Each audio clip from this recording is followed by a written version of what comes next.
फिर आप लोगों के लिए लेके आ चुके हैं एक नया वीडियो, जो कि 2013 के एनुअल और कंपार्टमेंटल में पूछे गए केमिस्ट्री के प्रश्न हैं।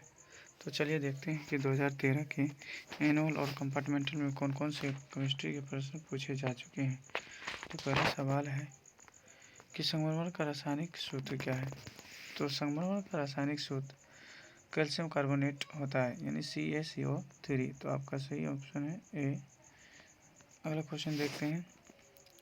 अगला क्वेश्चन है आपका, सिंगल बॉन्ड COOH अभिक्रियाशील मूलक को क्या कहते हैं। तो यहाँ पे आपको बताना है कि सिंगल बॉन्ड COOH जो है ये कौन से क्रियाशील मूलक हैं। तो आपका सही आंसर होगा अम्ल। यह अम्ल क्यों होगा कि COOH जो है ये कार्बोक्जिलिक एसिड होता है। तो यहाँ पे कार्बोक्जिलिक नहीं है लिखा हुआ, बट अम्ल लिखा हुआ है। तो आपका सही आंसर होगा सी, यानी अम्ल होगा। अगला क्वेश्चन देखते हैं। और अगला क्वेश्चन कह रहा है कि लिटमस विलयन बैंगनी रंजक होता है जो निम्न में किससे निकाला जाता है। तो यहाँ पे आपको बताना है कि बैंगनी रंजक जो है किससे निकाला जाता है। पहला ऑप्शन है लाइकेन, दूसरा है लाल पत्ता गोभी, तीसरा हल्दी और चौथा है पेटूनिया फूल है। तो यहाँ पे आपका जो सही ऑप्शन होगा वो होगा लाइकेन।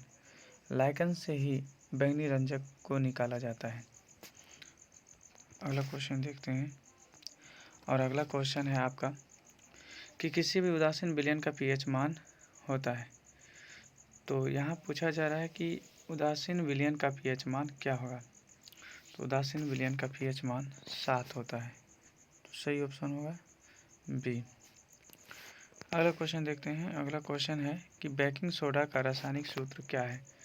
बेकिंग सोडा का रासायनिक सूत्र क्या है। तो आपका सही आंसर हो जाएगा ऑप्शन ए। यहाँ हो जाएगा NaHCO3।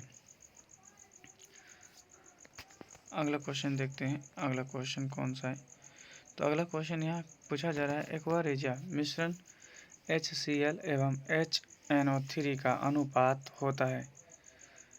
तो हाइड्रोक्लोरिक अम्ल और HNO3 का अनुपात बोल रहा है। तो यहाँ पे इसका अनुपात हो जाएगा ऑप्शन बी, यानी 1:3 हो जाएगा। ऑप्शन बी आपका सही आंसर है। अगला क्वेश्चन देखते हैं। और अगला क्वेश्चन पूछा जा रहा है कि एल्कीन का रासायनिक सूत्र क्या है। तो एल्कीन का सूत्र रासायनिक सूत्र यानी पूछा जा रहा है। तो एल्कीन का जो रासायनिक सूत्र होता है वो होता है CnH2n होता है। चलिए अगला क्वेश्चन देखते हैं। अगला क्वेश्चन क्या है। अगला क्वेश्चन कह रहा है कि मैग्नीशियम ऑक्सीजन से संयोग कर क्या बनाता है। तो यहाँ पे मैग्नीशियम जो है जब वो ऑक्सीजन से, यानी मैग्नीशियम जो है जब ये ऑक्सीजन से अभिक्रिया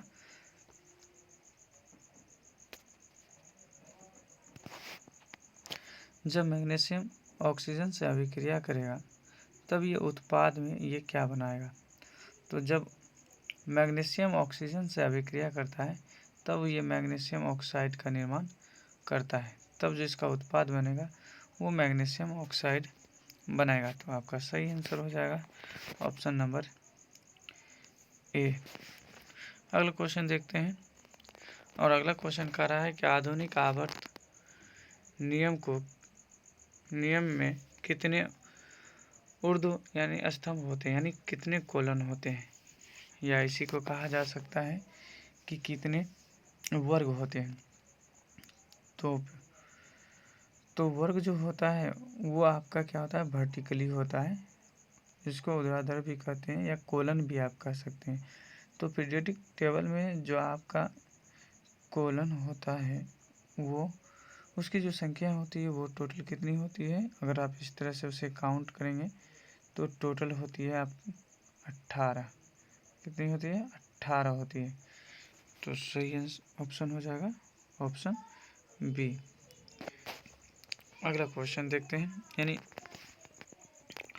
अगला क्वेश्चन है कि उस यौगिक का नाम बताएं जो क्लोरीन से अभिक्रिया करके व्यंजक चूर्ण बनाता है। तो उस यौगिक का नाम आपको बताना है जो कि क्लोरीन से अभिक्रिया करेगा तो क्या बनाएगा, व्यंजक चूर्ण बनाएगा। तो आपका सही ऑप्शन होगा ए, कैल्शियम हाइड्रोक्साइड। जब कैल्शियम हाइड्रोक्साइड की अभिक्रिया क्लोरीन से कराई जाती है तब व्यंजक चूर्ण का निर्माण करेगा। अगला क्वेश्चन देखते हैं। तो अगला क्वेश्चन है हमारा कि एक विलयन लाल लिटमस को नीला कर देता है तो उसका पीएच मान होगा। तो यानी कोई विलयन है जो लाल लिटमस को कैसा कर देता है, नीला कर देता है, तब उसका पीएच मान बताना होगा। तो हम जानते हैं कि पीएच स्केल जो होता है 0 से लेके कहाँ तक होता है, 14 तक होता है, और यहाँ पे ये 7 होता है। तो जो 7 पे होता है वो उदासीन होता है, और जो 7 से छोटा होता है यानी कम होता है वो आपके अम्लीय प्रवृत्ति को दिखाएगा,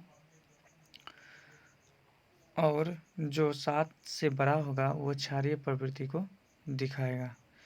तो यहाँ पे कहा जा रहा है कि वो विलयन का पीएच मान क्या होगा जो लाल लिटमस को नीला कर देता है।